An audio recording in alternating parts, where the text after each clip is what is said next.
TJ, I feel like I got to change that intro because I feel like finally, 4 weeks in, I think people are finally starting to appreciate the new theme song of Peacemaker Season 2.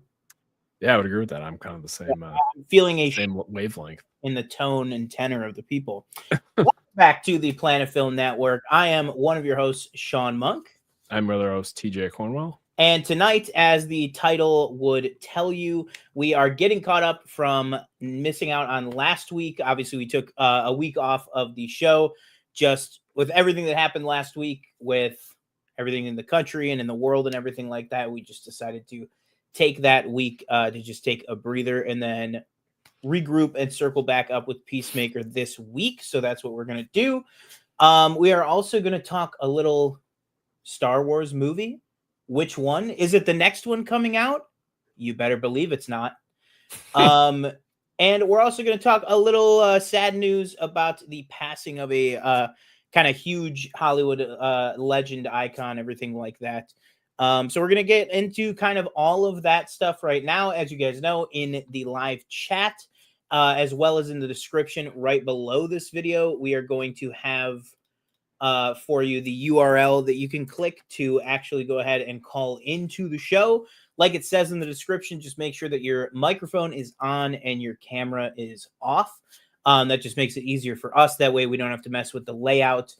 We don't have to have any of you guys, on screen if you don't want to be. You can just call in, no pressure to be on camera, and just kind of give us a little corner into your mind of some of the stuff that we are talking about.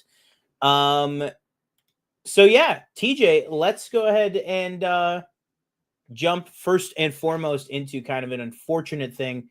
And that is really early yesterday morning. I think it was right at 8 a.m. or maybe right at 9 a.m. is when my phone started lighting up from you, and I'm sure from other people as well for you. That the great, I should say, if he was British, I should say sir. Yeah. But he is American, so let's just say the cool guy, Robert Redford. Man, that's a pixelated image.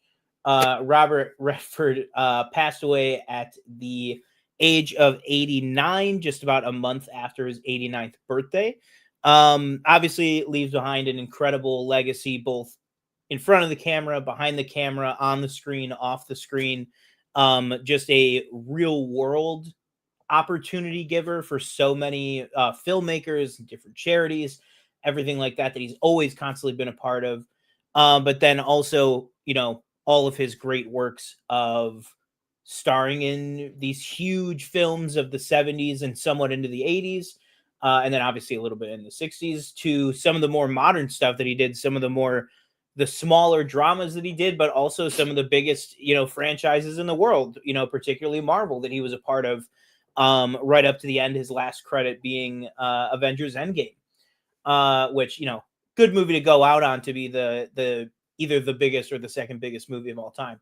But TJ, 89 years old, where are you at with Robert Redford right now in your thoughts and your feelings on his passing and anything that you've been thinking about with his career, and any of you guys watching? Yeah, obviously really sad news yesterday morning when I saw that. Even no matter how old somebody is, it always seems like too young. Like 89 seems like, I don't know if that's young nowadays, but it just seems young to me.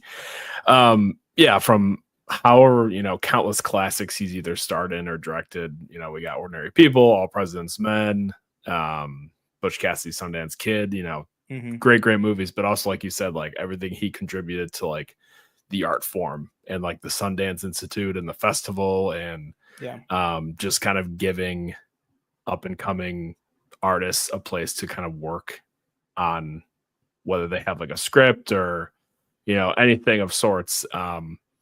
Just kind of everything he did for the industry, really tough loss.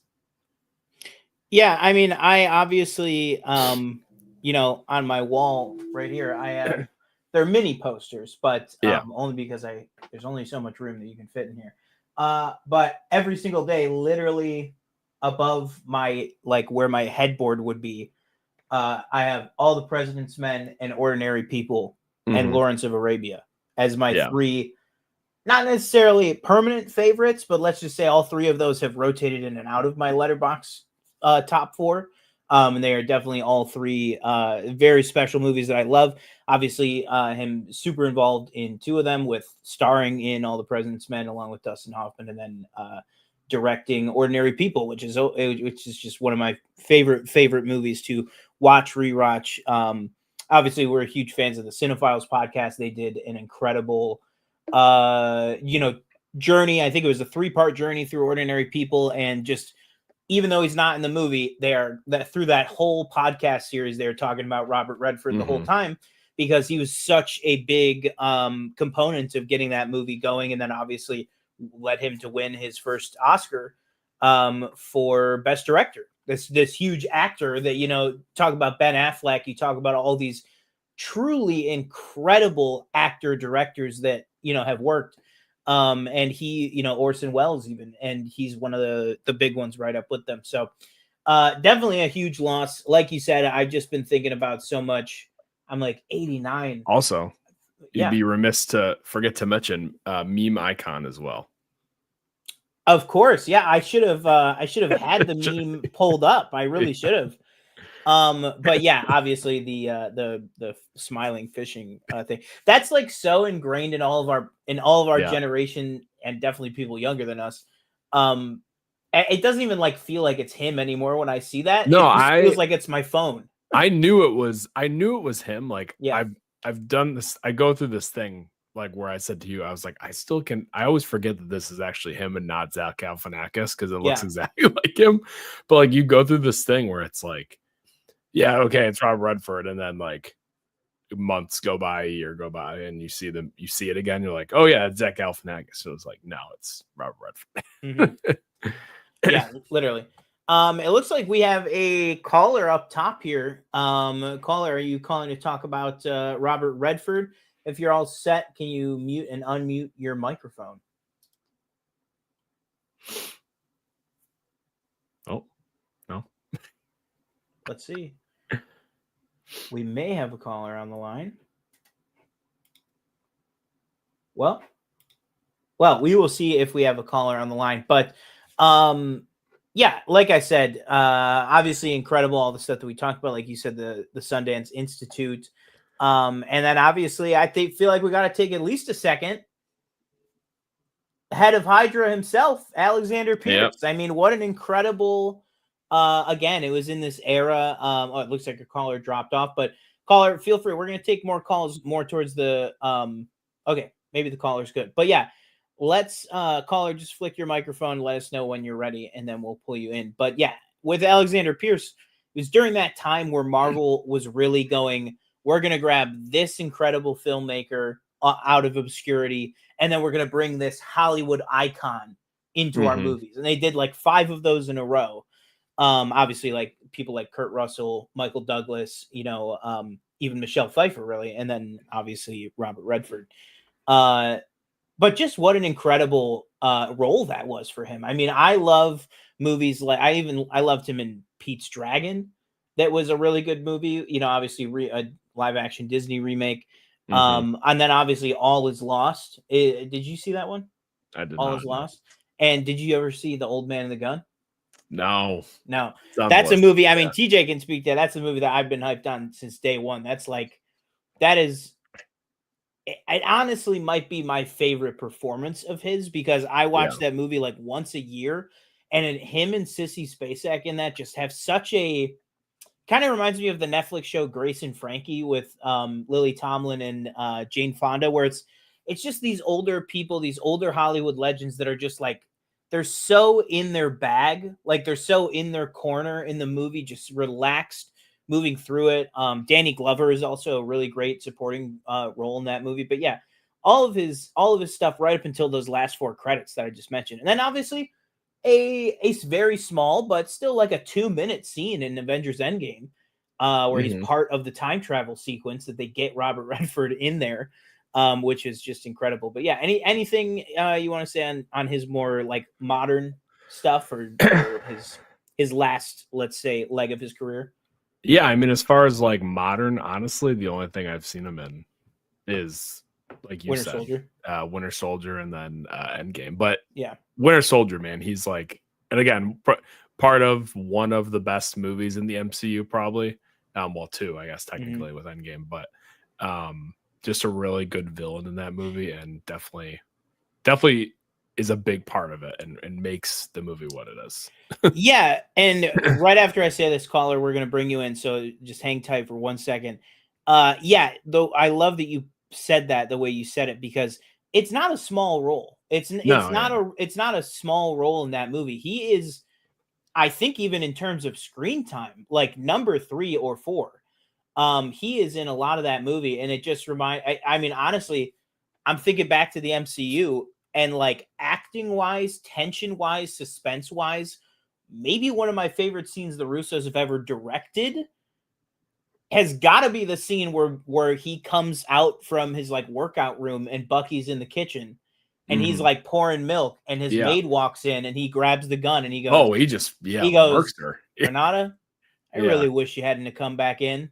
Yeah. Boom, and just takes her out, and you're like, damn, like, and that's the moment that you know that Robert Redford, that charm of his turned to like a sickness of like evil in a second. But yeah, so good. And then evil right to the end. His last words being Hail Hydra when Natasha kills him. Spoiler alert for Winter Soldier. All right, we have Shelly calling in to the show. Can you hear us? Yeah, I can hear you. Awesome. Well, as you guys know, if you're loyal listeners, Shelly calls in all the time, usually every week. So what do you want to talk about today? Are you talking about Robert Redford, or what do you want to discuss here? Yeah, I mean, I know we talk about all the time, like when somebody big passes away, like a Betty White or something, it's always like, who are you worried about next? Yeah. And to be honest, I would have said him, but he's one of those that you think just will never go. Yeah. Because, yeah, I mean, it was really hard for me because my dad, he was one of his favorite actors. So we saw everything mostly at the drive-in. I still remember I was talking to my sister yesterday, and we were both commiserating about this one. How when we were kids, like 7 and 8 years old, watching like Butch and Sundance, we saw The Sting there, things like that. We saw Jeremiah Johnson there. So there was a lot of things that just brought up a lot of memories for us, not just that he's an amazing actor. He was very handsome too, even us young girls liked him. It was the blonde hair, but just he had so many things. He started off in Broadway, actually, but he was really, really just good in everything. My favorite, I think, to this day, really, his best performance was The Sting. I mean, between the two of them, you didn't know what was happening until they revealed it. It wasn't even something that you would be guessing at. And it just was so amazing and everything. But yeah, and when Sundance happened, I think I was in high school, and I was always heavy into film and stuff, but nobody really even knew the word indie film. Like literally at that time. So when he was talking about it, the only thing you would know if you were really into film, if you were just a regular person that just went to see whatever was up, you might not know what that even meant. It was a very much just a sort of underground New York thing at first. You know what I mean? Like RDJ's father, things like that. That would have been called an indie film because literally there's no backing, right? But as they were coming out of different places, I think and like you said, he always wanted to do stuff for filmmakers. He was always about giving back, whatever that was and everything. I think that's why he became a director too, because he just wanted to do every side of it that he could. But I just remember him starting it and people not even knowing what it meant, that kind of thing. And then look what he's done with it now. I mean, I can't I know, Sean, you mentioned when we talked before that you can't even imagine what Sundance is going to be like this year, with it happening. So, but Sundance is as big as Cannes or any of the other ones. You know, I mean, it used to just be specifically for these films nobody would ever see, and now it's more.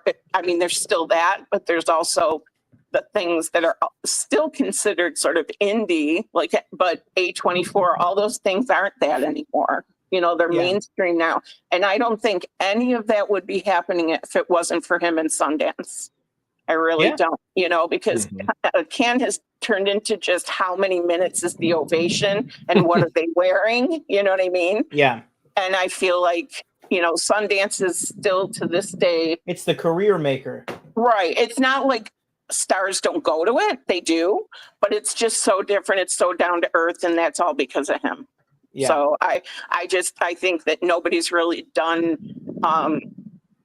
you know, in our current years and everything, my generation at least, and into yours, that has done as much for film as he has, because it's just brought people who never would have thought any of their things would be seen into more of a mainstream, but still special. He's also very big in the film preservation, like the actual saving of film reels and stuff of classic films and stuff. Yeah, I remember he was very upset back when Ted Turner bought all the films and colorized them. Yeah. He was one of them that was just really outraged, you know, and it really kind of stopped after him, and a few others were just like, no, we're not having this. Yeah. But yeah, he's done so many things for film, not just the acting, which was amazing anyway. But, you know, yeah, I just wanted to say that, especially after my sister and I started talking about it, it just got so emotional and everything. So definitely one of those you didn't want to see go at all. Mm-hmm. But he left a lot behind. Yeah, so, for sure. Yep. All right. Well, thank you so much for calling in. Sure. Have a wonderful show. Awesome. Thank you. Bye. All right, TJ, we are going to talk, if we can transition out of that, obviously talking about Robert Redford there. Let's move over and talk about another legendary director. Mm-hmm. Another, let's say a director who's worked on a Disney film.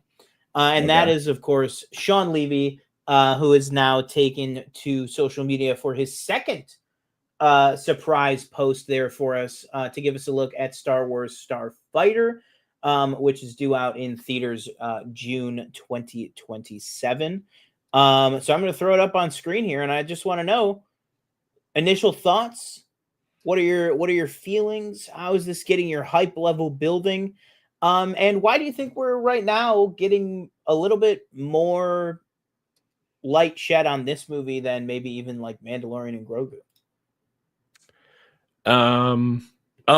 So this image is actually like a real thing. Okay. Oh, yeah. I thought this was like, I think I had seen this going around, and I thought it was like like it was just something that somebody made or something, like not like, so it's like an official like image. Oh yeah, here. He put it out and he put it on Instagram with the caption. What was the caption? He said, "From somewhere in the Mediterranean Sea." Okay. Interesting. So we'll be on a planet with water.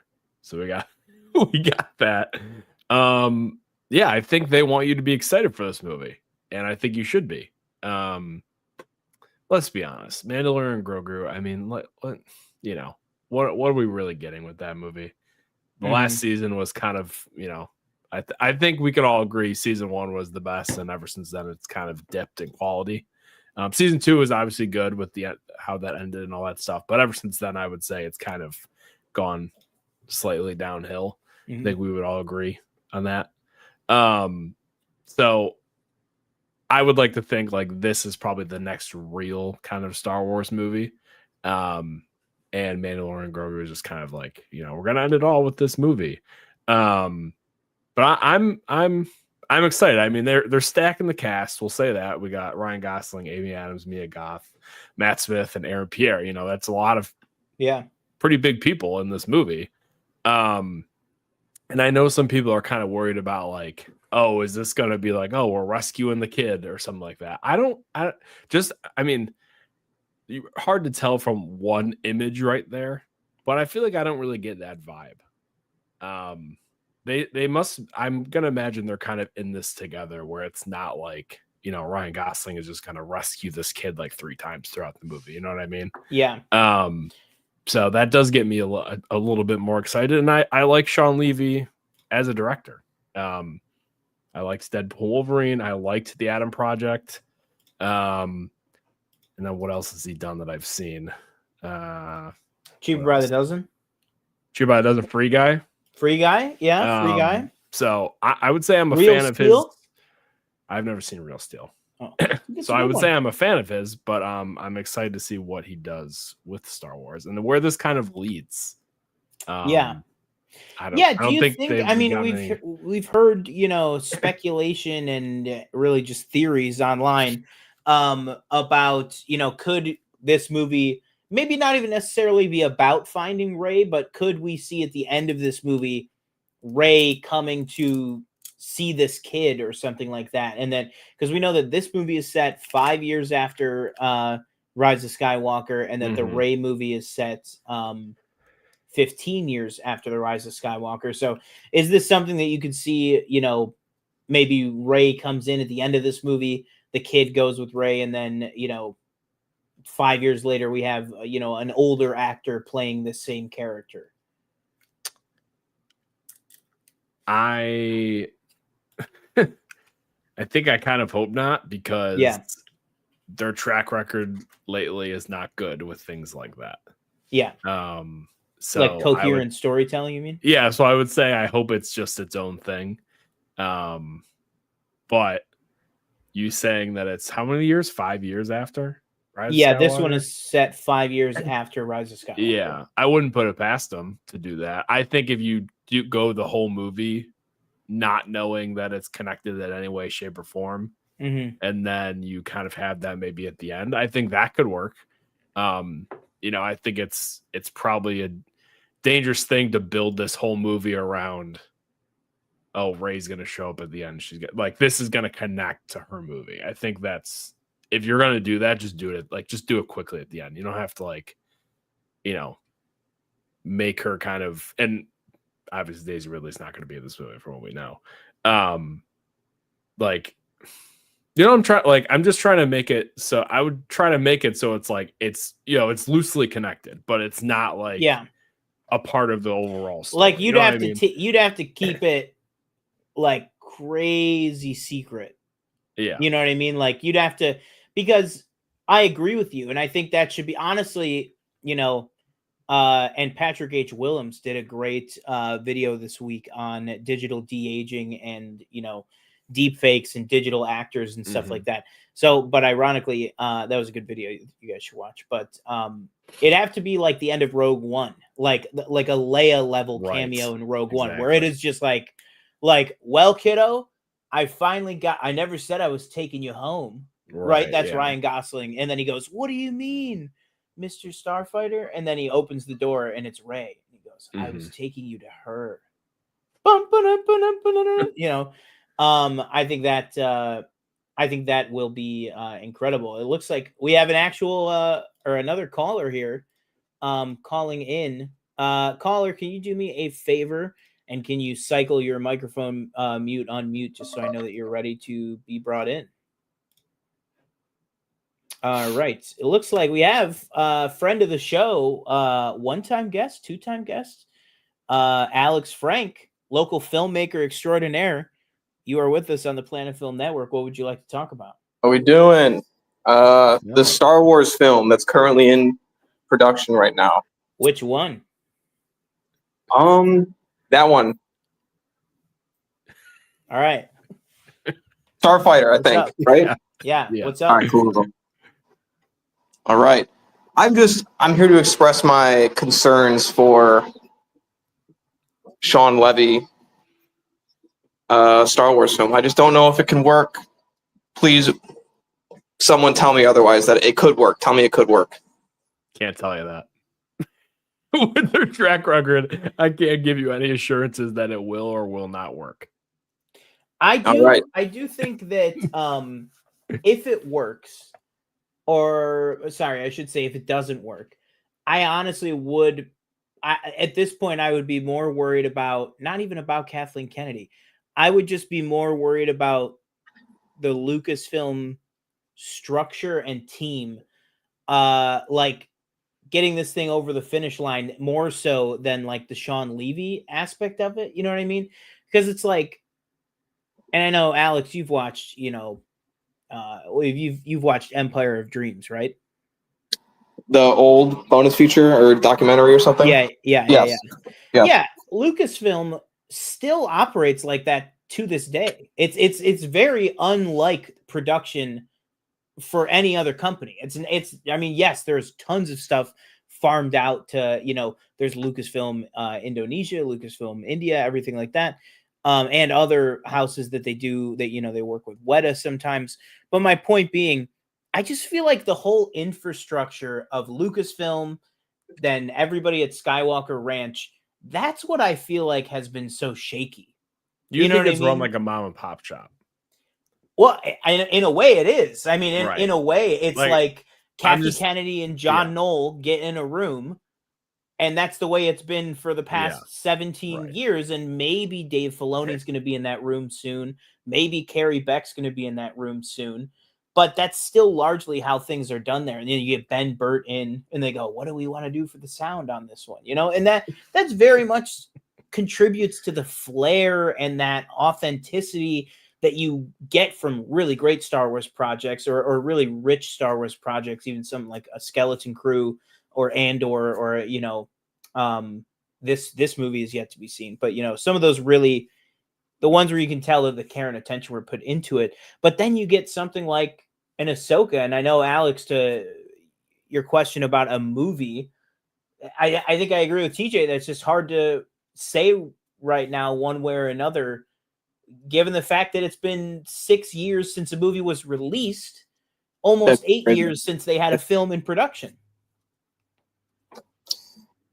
I do know they have the cinematographer from, I don't know his name, F1 Top Gun. Oh, Maverick. is it Yinland? Yinland? Or no, Who? It wouldn't be that. I can look up the name. Keep going. Thank you. And okay, while I haven't seen those films, I am aware that they're Claudio Miranda.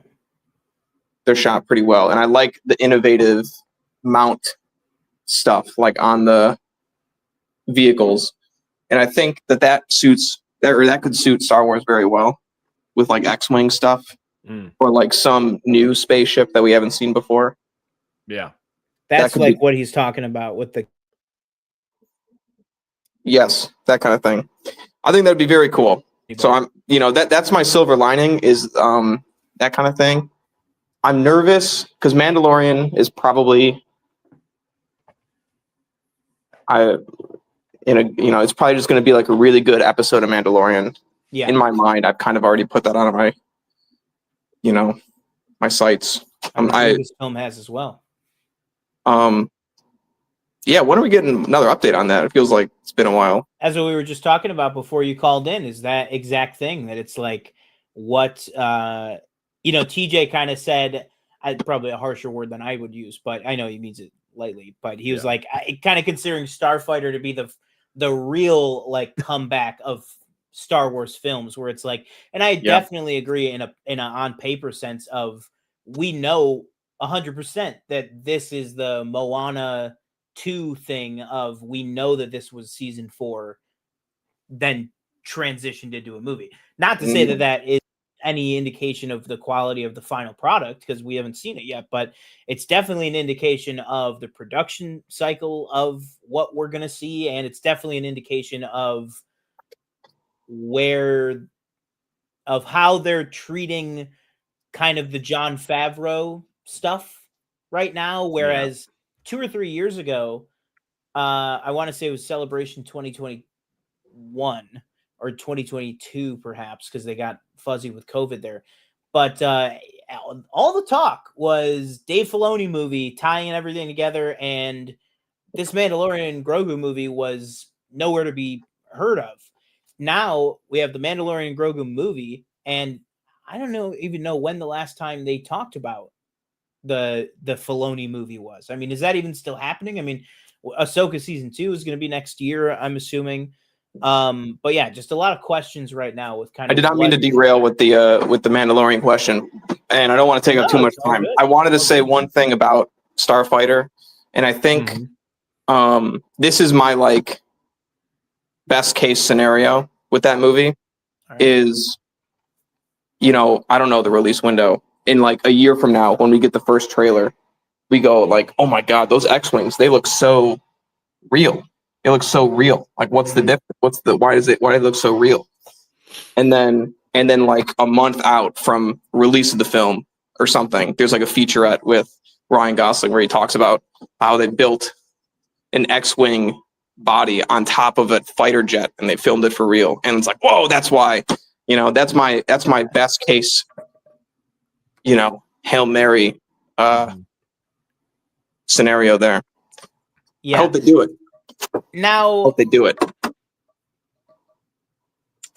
Would it have to be, I mean, what if they, just from an aerodynamics standpoint, like, would you be okay with like CG finishing of that? Because that, I mean, I don't know if that's physically possible. Probably, yeah. I think like one thing that could like set it apart is like photographing something real, and the fact that they did that realism. They did that, you know, at least a little bit on Top Gun and F1. I feel like that could be like the angle for this movie. Yeah, I don't know. Maybe that's lame, but that's my only thought about it. Other than Lone Wolf and Cub is probably fine. But I'm a little bit tired. Yeah. Tired. Do we think it's going to be a Lone Wolf and Cub, or maybe more of a True Grit? Maybe more of a TJ alluded to the kid being very capable. To kind of set it apart. Yeah, that's probably not that. Yeah, that's probably more likely, honestly. Yeah, to get like a younger audience. Yeah. All right. Well, thank you so much for calling in. I appreciate it. Anything else you want to talk about on the Starfighter front? Any word on Robert Redford from you? Rest in peace, Rob. What's the release window of Mando and Starfighter? I know I could Google this, but what is it? Mando is May, right?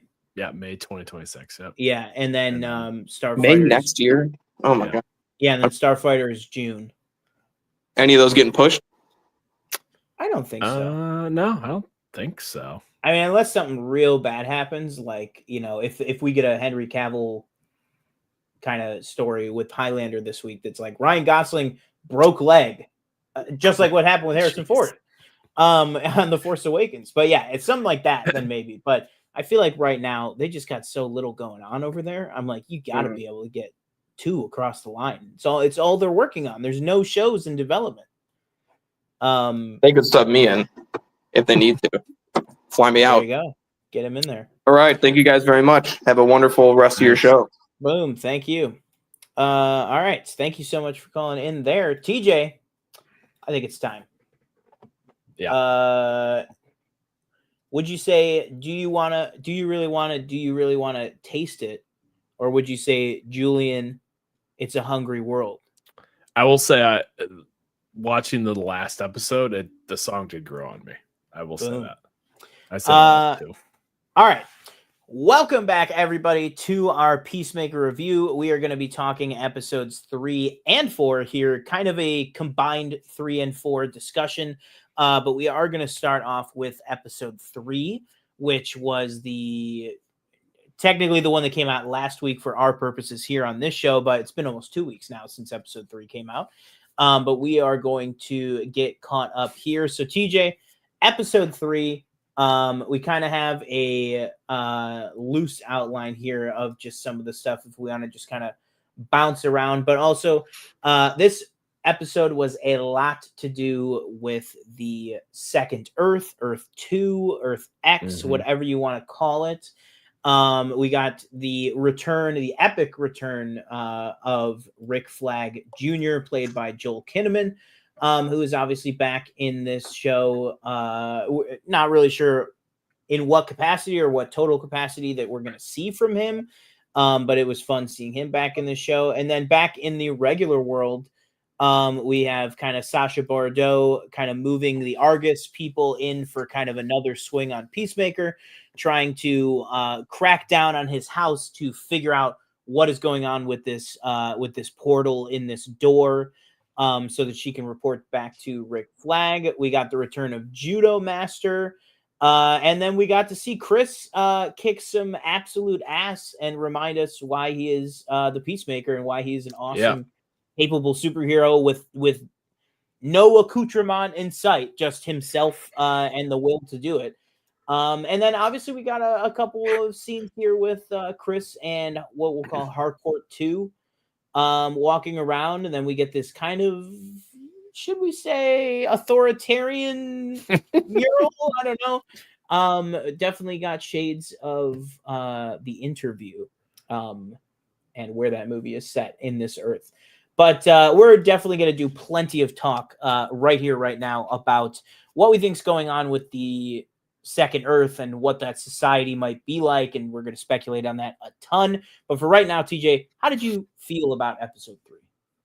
Episode 3 I really liked. I liked getting to see, get to explore the new world. Obviously, they made the connection to the Suicide Squad, which I thought was interesting in the beginning with Rick Flag and how he's with the Chantress at the time, I believe, of that scene. Yeah. I really liked Harcourt and Peacemaker in this episode. They're dynamic. Obviously, they're from two different worlds, but him kind of like playing him from a different universe, and she's kind of like, oh wow, she obviously thinks that he's from her universe, so she's like, oh wow, you really changed in this short amount of time. I thought all the action was great.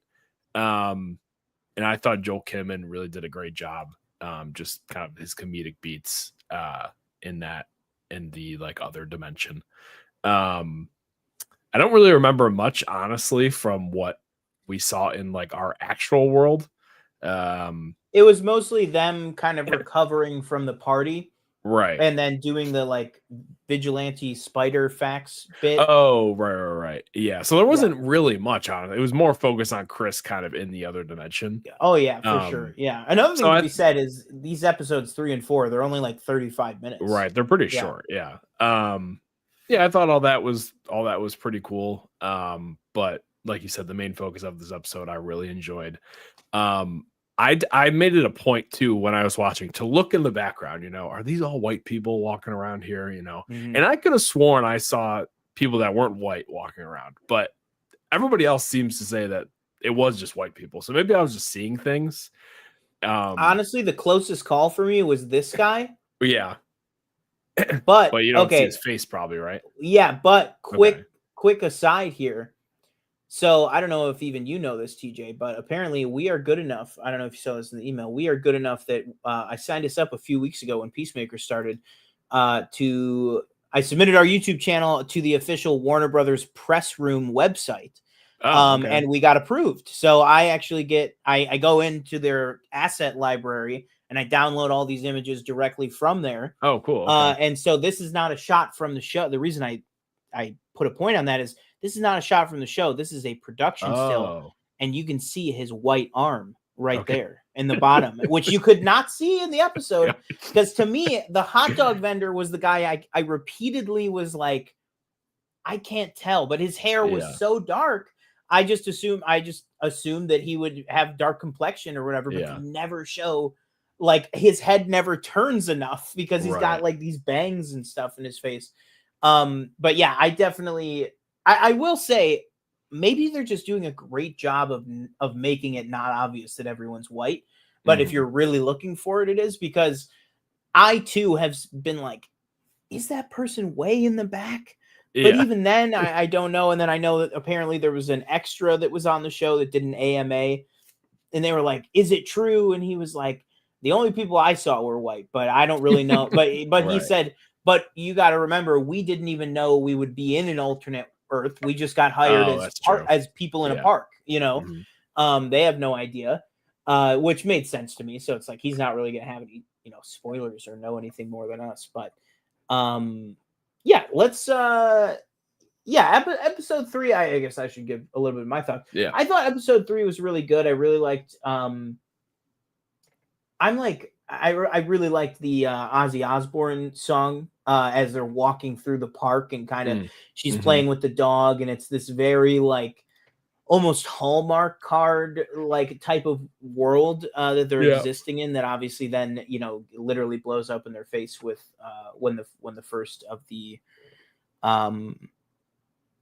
what should we say for the when the first of the assailants blows up That was crazy. themselves. Yeah, very crazy, very James Gunn to just pull that rug out from under you and just have an absolutely gruesome explosion right there. But yeah, I thought it was fun. I liked the comedy. I liked the conversations that we did get between people like Vigilante and Economos. I know we're going to talk about Economos a lot with the next episode. I've really been liking what Steve Agee has been doing this season, and that he's been getting a little bit more to do. And yeah, I mean, I liked it enough, but it was probably my second favorite and second. It was right in the middle for me of the first 3 episodes. Let's just say that. But yeah, all right, let's move on to episode 4, and then sure when we discuss episode 4 and then where's it going to go, we'll probably touch back on episode 3 a little bit here. But episode 4 is a little fresher in our memories here. Obviously, we have a couple different things going on. We get this look early on here that basically a little look. We see somebody, I forget who, is watching the TV, and you can see when Rick Flag was sworn in. And he's talking to Harcourt about, when he was sworn in, and we get a little clarification on the timeline from Creature Commandos, where she's like, "Oh, I heard you were laid up for months," and he's like, "Yeah, I broke my back, for Waller's bullshit," when he's trying to really connect with her. And I think we'll talk about that too. But these two definitely were a highlight of this episode for me. Was both Rick and Amelia, but also Frank Grillo and Jennifer Holland. I just thought had really great chemistry in the scene that they had together, in the multiple scenes that they had together. And then another one too is we get this big kind of moment of revelation that we've been talking about on this show here of, is he going to tell other people? Is he going to tell Adebayo specifically about what he did to the other him? And he kind of, continuing on this growth journey that we've been going on with Chris, he tells her everything. He gets her completely caught up on everything. And she has this beautiful speech, just basically saying her perspective on it, which is, you're here with us. You're in my life. You're here with us for a reason. Yeah, it might be bad sometimes, but it's still, and then she says it's where God put you. And I think that was for a reason, which I thought was a very interesting, little bend to her character, that a lot of people on the show have not been very outwardly religious or anything like that, and I think it's kind of an interesting thing that James Gunn is trying to say with that. I think that is that this is maybe going to be about a little bit of a deeper learning for Chris, that it's not just going to be, I'm going to stay here because it's the right thing to do. I think it's like, I think we're kind of setting him up to go on this journey of these people are what are beginning to define who I am as a person. And I think, just like everything that James Gunn does, it's all, whether it's Guardians or anything like that, it's about the emotions between characters. And I feel like in this R-rated world that this show exists in, I feel like that includes that you can go even deeper with the emotions, more adult emotions and more adult themes and stuff. And I thought that scene with Adebayo just kind of telling Chris, he tells her, and then she kind of immediately, almost reflexively, goes into her pitch on why he should stay here, Right. And then I like that they do reference too, that she says, this is just like after your dad died and you were seeing him, and we get that kind of follow up to the finale of season 1 when we saw Robert Patrick kind of walking around as a ghost to Peacemaker.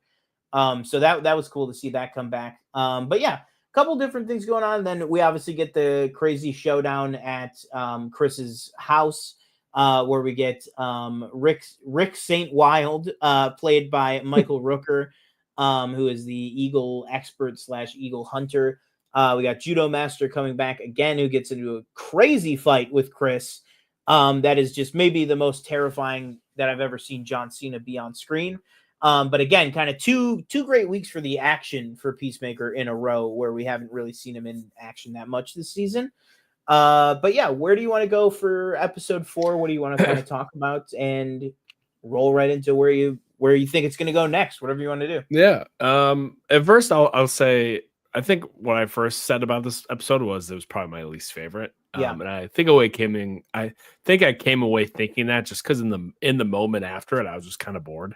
Honestly, thinking about it more now, I am a little bit higher on it. I would say I thought the opening was interesting. Kind of showing how they got the kind of interdimensional door, and they were just kind of hunting as a family, Chris and his dad, his brother, and they came across I don't even know what they call it. What do you know what they call it in the other world, in the other dimension? What was Call what? Sorry. The little guy, the little alien guy. At the beginning? Yeah. I don't think they call him anything. I think they just say, well, or so my it maybe thinking, the imps or whatever? That's what I was thinking. Yeah. That's what I was like, oh, so maybe they exist in both of these dimensions. Because at first, when I saw it, I was like, oh, is this the other dimension? Mhm. Because I assumed this was the imp that they were talking about. But maybe I'm pretty sure I'm probably incorrect on that. So I'm like, oh, maybe they exist in both dimensions. Anyway. Yeah, I don't. To be clear, sorry, we have a little bit of breaking news that we can talk about in like a minute or two. But I don't think there's anything that says it's not them. Yeah. Like I think they very well, because he says there's 100 worlds in there, and it's like, yeah, so it could really be from anything, but Right. there's only 100, so it's like, right. If the imps ran into the rich Augie universe, they definitely could have ran into our universe as well, or into the DCU. But yeah. Yeah, so I thought that was interesting. I think where I want to go first is I would like to talk about Harcourt and Rick Flag Sr. and their kind of scenes together. I thought that was all really well done. Yeah, I don't have a picture here of them in her apartment, but that was a really great scene. Harcourt basically being given like an ultimatum, like, hey, if you do this for me, like, I can get you back doing what you're supposed to be doing. And it's kind of explained to like why she's in the position she's in, because again, I feel like it all kind of happened off screen. And so they're just kind of quickly going through like, hey, she got outed on national television, and it's just kind of like, it's your fault, like she just kind of put it on you. Not that it's fair, but hey, that's kind of how life works sometimes. So I thought that was all pretty well done. And again, it's something that they like needed to do, because I feel like up until that point, we were all kind of like, how did this even happen? And I thought maybe it would show up in some other show, like maybe if they were to do like if they were going to do the Waller show or something, like would it show up there or something? I don't know. But the way they did it, I was pretty much fine with. And just that they kind of have this like relationship already that exists. Because I couldn't really. Was she like? She wasn't like dating Rick, right? Like it was kind of like they were. Yeah, I think it was like they were publicly known best friends.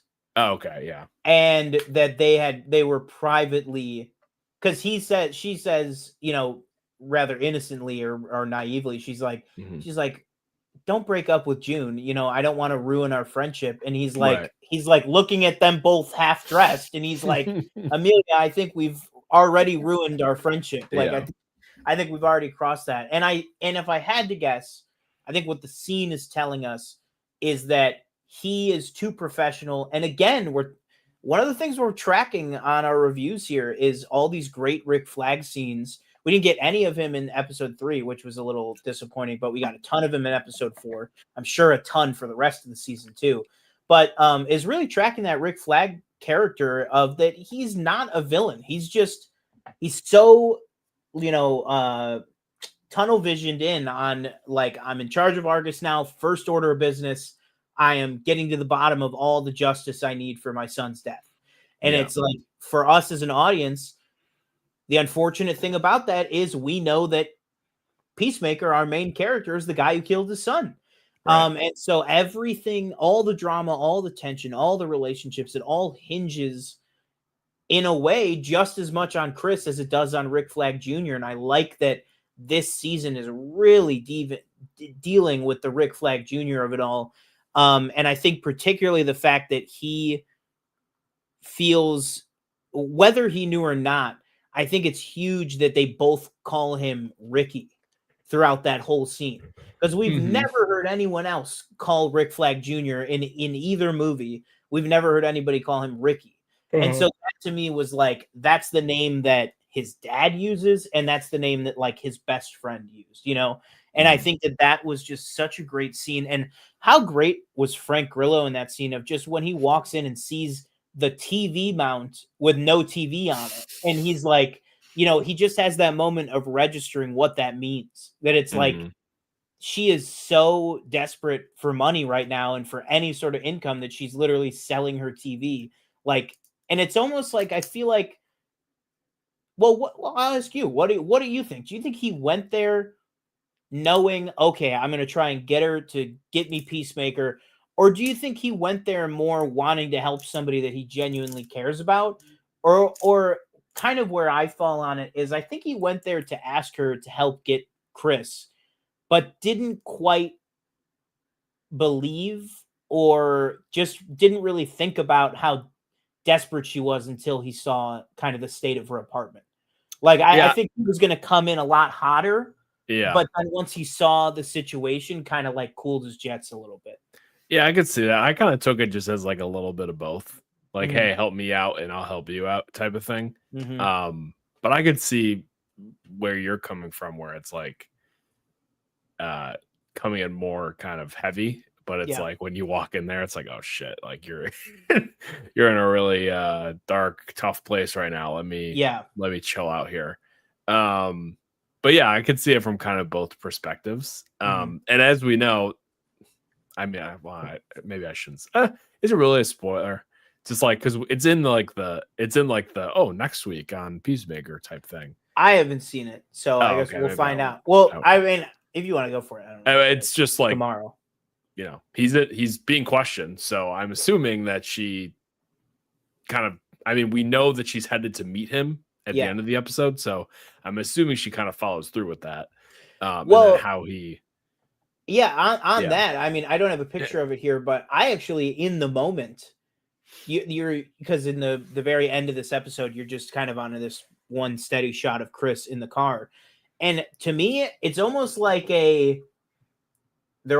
nothing's coming to my head right now, but there's so many classic examples of like, what did that look mean?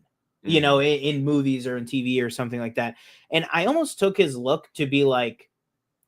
I felt like in that moment we saw Chris realize that he might be heading into a trap, but that he might just be heading into it either way. Like that he might that it almost looked to me as if he was accepting the trap, because I feel like Chris is a smart enough guy to go, Amelia's been kind of MIA for the last couple days.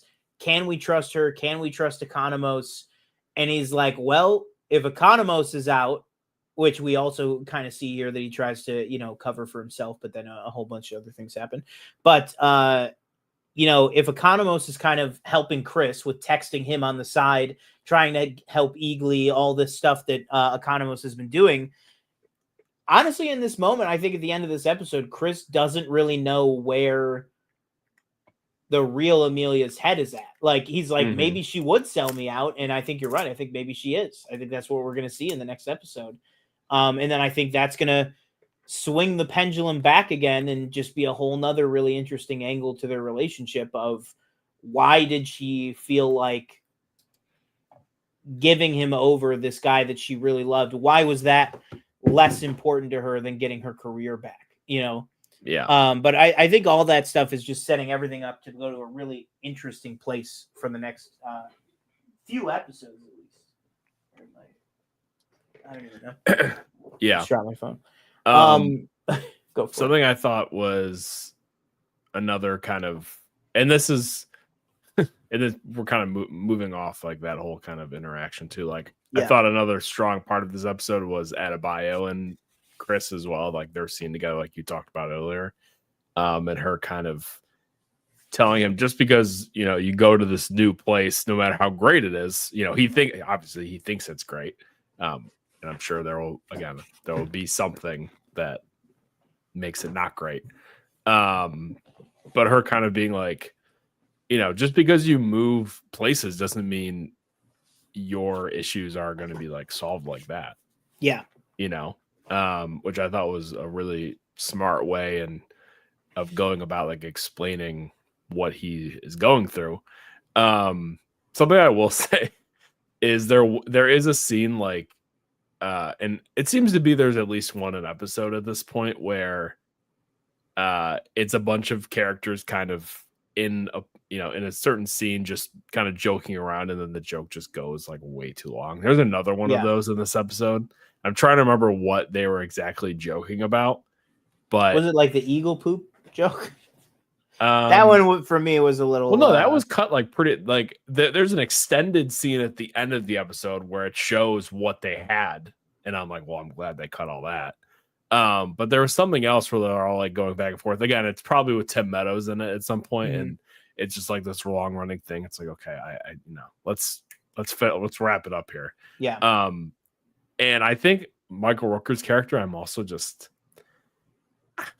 just kind of like, like whatever. I'm not really into the whole like thing, and maybe it's just because like I feel like I'm a big Eagly fan right now. Like I don't want anything to happen to the little bird. I don't know if anything's gonna happen to him, but I will say when he's lining up to shoot him, and Economos just like he like just pushes him, and then his head just hits a rock. And I burst out laughing at that point. Yeah, just because it was like so unexpected. I was just like, oh my god, John Economos is like a murderer. Like, obviously we've seen him kill people, but I was just like, he just killed him. I thought he was dead. I was like, oh, that'd be like a perfect like that's like so like such a way for Michael Rooker to go out as he's in this show for 5 minutes. He's just dead.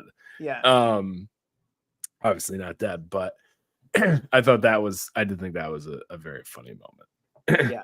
No, yeah, I honestly, and then I thought the exact same thing where I was like, he's dead already. And then I was like, honestly, that might be the best use of the character. And then he wasn't dead. And then I was like, okay, he's not dead. Right. But and then they go through like this weird like seance. He does this weird like seance thing, like he does like real sorcery, which was really weird. I was like, oh, he can like see you through the eyes of an eagle, like It's like, I don't know. I mean, there's definitely deeper conversations about that I've seen other podcasts have, but there's definitely deeper conversations that are being had about like, it's one thing to make a joke about cultural appropriation, but then to almost like validate it by being like, no, he actually can do like ancient Native American, like, magic or, cause, and I only say that because it's not like he went like this and did a magic portal. Yeah. He very clearly did a traditional Native American style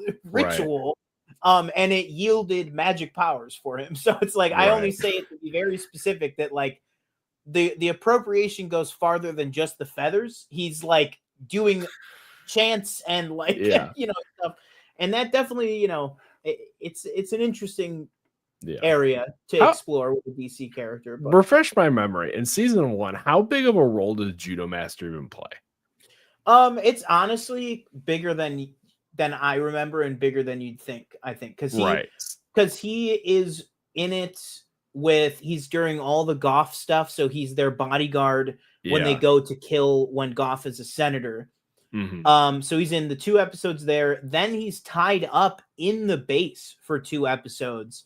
And as a whole episode with Economos.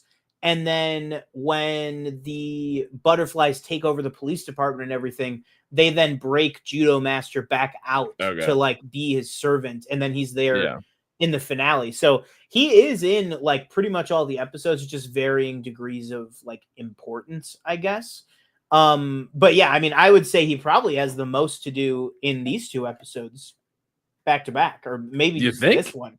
Maybe. I mean, feel like he didn't do anything. Is that just me? well, I feel he like had that fight with Chris. I mean, that fight with Chris was for pretty me, brutal. it was like, okay, he shows up, right? He's in the truck, and then he's chasing him out of the house. Yeah. And then they fight in the forest, and then Chris knocks him out, and then you don't see him till the end of the episode. Yeah. So I'm like, that's true. So in my head, I'm like, okay, like, is he like what? And again, this kind of goes back to my question where I was like, how much did he even do in the first season? So because I couldn't remember, obviously. So yeah, I'll be interested to see like where the season takes him. I mean, we only have 4 more episodes, right? 8-episode season. Or yeah, 10? 4 more episodes. Okay. So we're right at the halfway point. All right. I would like to. They didn't explain it at all, and maybe I'm just asking for too much. But I would like to get an explanation on the door. Like how does that work? We just kind of like open up a half circle thing and spin a thing, and the door appears. Like I think it's just like alien technology, right? That they just like bumbled their way into figuring out how to use it, right? You know. But I did like finally getting 100% clarification on Augie is not a super genius, because there's so many people out there that are like, so the 2 most genius guys are Lex Luthor and Augie Smith, and it's like I never thought that. Yeah, he's Augie actually friends with Lex Luthor. He met him in Well, see, that's wherever. the thing. My name's not really Augie Smith. It's Lionel. Lionel Luthor. Oh, and he goes, Dad. Wow, Peacemaker and Lex Luthor being brothers. That's a real interesting take there. But on that, real quick, what's your take on Peacemaker kind of Maz Kanata'd it when she was like, well, what about your helmets and stuff? And he kind of said, oh, that's a story for another day. I don't know what that means. Like, oh, that's a whole other story. I mean, it's probably just, I'd imagine it's probably just like some like joke. I feel like how much in depth. Or do you think he gets? What if our Peacemaker just has all of old Peacemaker's stuff? What if Augie just goes in there and just takes a helmet from the other dimension, and then was like, "Here you go, son. I built up all these helmets for you." Hey, that's you're right. That's an idea. I think that's entirely possible. That'd be interesting. Also, a cooler idea I had was, what if, we've heard that Peacemaker season 2 is setting up Man of Tomorrow. Mm-hmm. What if we find out that maybe his stuff comes from Luthor Corp, and that Luthor is out there going, what do you need? You need helmets and stuff? Like funding various superheroes and supervillains. All this stuff is, oh, Chris, I was looking at your helmet and I never noticed this Luthor Corps logo before, Yeah. I think that could be very interesting. That's an interesting idea. Yeah. I didn't think about that. Do you go for it. No, what were you going to say? I was just going to say, kind of transitioning towards the end here, towards what we could see in the future, just kind of broadly, what do you think James Gunn means, or how do you think this show could serve as kind of a launching point for Man of Tomorrow, like James Gunn has said that it is? He's like, Peacemaker season 2 very much sets up a lot of what we're going into in Man of Tomorrow. I think maybe it just is kind of dimension wise, maybe dealing with kind of that, and obviously it's introduced in Superman, and obviously we're kind of continuing on with the whole kind of pocket dimension type thing in this season of Peacemaker. Mm-hmm. So I would imagine they probably continue that. I also think what you just said would be a really interesting way to go with it. I don't think that's what they're going to do, but that was an interesting idea. But right now I don't see any other kind of connection really off the top of my head. Obviously we've had those kind of tiny connections, like, Rick Flag Senior, Rick Flag, Junior? Rick Flag Jr. and how that kind of connects and all that stuff. Yeah. So we're kind of weaving these very tiny little threads. But I don't know like right now how that would connect to the next Superman. Yeah. Yeah, I think it's interesting. I think the pocket dimension angle is definitely possible. I think I heard somebody say, what if this season ends and Chris gets locked back up and he's in prison with Lex? And maybe that's how it leads into it. Yeah. I think there's a lot of different potential for it. But the last question I'll have for you is, do we see a two-part question? Do we see anybody from Man of Tomorrow in this show? And do we see Peacemaker in Man of Tomorrow? Do we see anybody from Man of Tomorrow in this show? Is that what you said? Yeah. And do we see Peacemaker in Man of Tomorrow? Yeah. Like, not just a cameo. Like, even if it's a minor role, having some actual purpose to play in whatever's going on. Yeah. I think you'd be hard pressed to see anybody from Man of Tomorrow in this show. Really? I feel like we've already I feel like they would have established anything like that already. Yeah. Well, unless it's a big, like a big we're only reveal giving you guys the first 5 episodes. Yeah. So I don't think so. I think it's possible for somebody to pop up in the movie. Yeah. Possibly. I was looking it up, and Harcourt's who, it's easy to forget, her and Economos were in 4 movies. But they haven't been in any movies since Shazam 2. Because they were both in obviously Suicide Squad, they were both in Black Adam, and then or maybe it's just 3 movies, and then they were both in Shazam. So yeah, I'd love to see Economos or Harcourt back in a movie.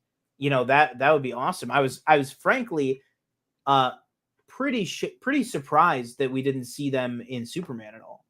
But it makes sense now. It's like because they were just all kind of down and out right now, so they're not like in a position to do that. But that could be interesting. I think my answer to that is I actually think it's yes to both.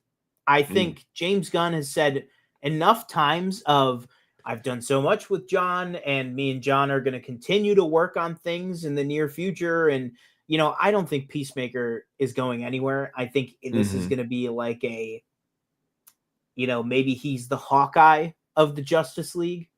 Like, I do think everybody loves to say, oh, James Gunn only plays favorites.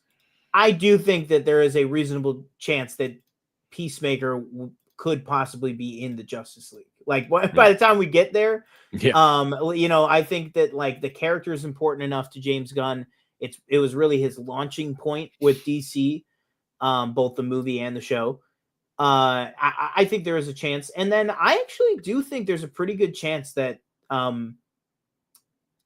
whether it's Corn Sweat or whether it's Holt or whether it's maybe even just like Skylar Gisondo as Jimmy Olsen, I think we will see another face or I should say a big face, either from Superman or from Man of Tomorrow. Yeah. But I could be totally wrong on that. I guess only time will tell. But yeah, anything else you want to talk about Peacemaker wise before we wrap up here? I thought there was one thing I wanted to bring up, but I have some. How do you just feel in general about Sacha Bardot? I feel like, to me, she's not doing anything wrong, but to me, I feel like she is a constant point for me where I'm just like, sometimes the casting in some James Gunn stuff is like, I don't know if you're ready like for a primetime spot like this. Yeah, you are no Clark Gregg. I think that is the ultimate goal. And I've heard this said on other things as well. I think it's her delivery. Okay. At some points that just, and it specifically, I'm pointing to like one thing, but I think it's in episode 3 when they're walking to the van and she says something and it's just like, that doesn't, like that, whatever this scene is, it's just like, that doesn't sound, that just didn't sound right. Like coming the way you Mhm. said it. Because I've I had can the see same that. thoughts. But also like I did like her find- getting back at Tim Meadows with the wink thing, right. where she was Oh, like, yes. nobody Yeah. ever means Oh, that's wink doesn't ever mean that. That's the joke I was talking about, where I was like, okay, Okay. this is going on too long. Yeah. Like it's and I think her and like the Economos dynamic is very interesting. Yeah. And kind of,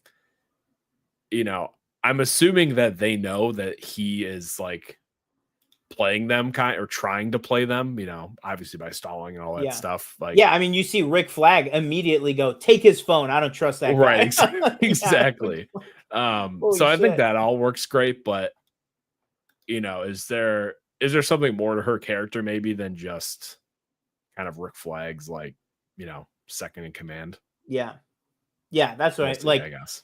Yeah, it'll be interesting. But all right, guys, that will do it for our Peacemaker talk. We talked about Peacemaker season 2, episode 3 and episode 4. Kind of bundled together there, and obviously because we do our shows on Wednesday, don't have to wait very long for Peacemaker episode 5, which we will be talking about. We'll also potentially probably talk off mic about this, but got to see how are we feeling about Gen V this year. We gotta probably talk when does that about come that out? too. It already did. It came out. What? 3 episode premiere was yesterday. Oh, I didn't even know that. I was like, where's the marketing for this? Where's the BuzzFeed interviews? But so we may be tackling Gen V. It was a 3 episode premiere, so we got to kind of look at how the deck is stacked this week. But we may be covering Gen V, but we'll definitely be back to discuss Peacemaker episode 5 with you guys next time. That will do it for the Peacemaker talk. So thank you so much. If you were just joining us for the Peacemaker talk, make sure you like, comment, subscribe down below, and let us know where you think Peacemaker is heading with the rest of the season. Mm-hmm. All right. So thank you guys so much for joining us for Planet Film Live. I believe this is episode 202 ? We didn't really do anything crazy for episode 200. No, we didn't. Because we had to take time off because of scheduling. Then we had to take time off for other reasons. Then we were in Canada and stuff. But we'll get it at 250. I'm kind of going back and forth. There's a breaking news that I just want to get your thoughts on, but I really want to detach from the political ramifications of this if we can avoid it.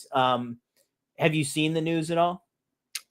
I don't know. No. So as of right now, I think officially on paper, it is being described as indefinitely delayed. But all the news right now is that for his monologue about the political events of last week, that ABC and Disney have fired Jimmy Kimmel from Jimmy Kimmel Live. Oh. So that is. See, I see suspends. Well, that's Jimmy, what the show. Yeah, that's what the on paper, the show is indefinitely delayed. Yeah. But everybody is saying in the press and in the I think it was Puck. Fired. I think it's Puck that basically the show is indefinitely delayed, but don't expect him to ever come back. Interesting. That's where we're at right now. I was like, that was the news that somebody sent me in the middle of when we were talking about Peacemaker. So I was like, oh, do we even want to talk about this?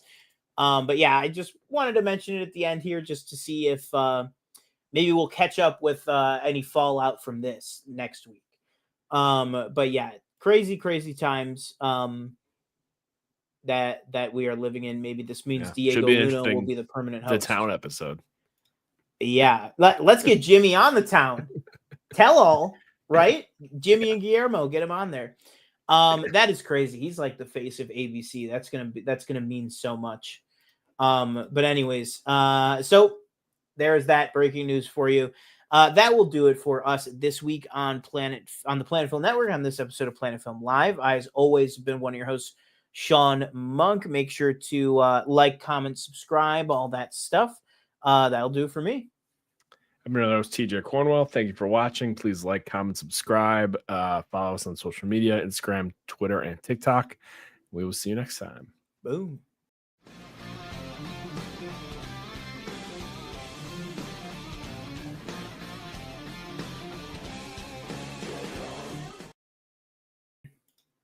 I gotta go.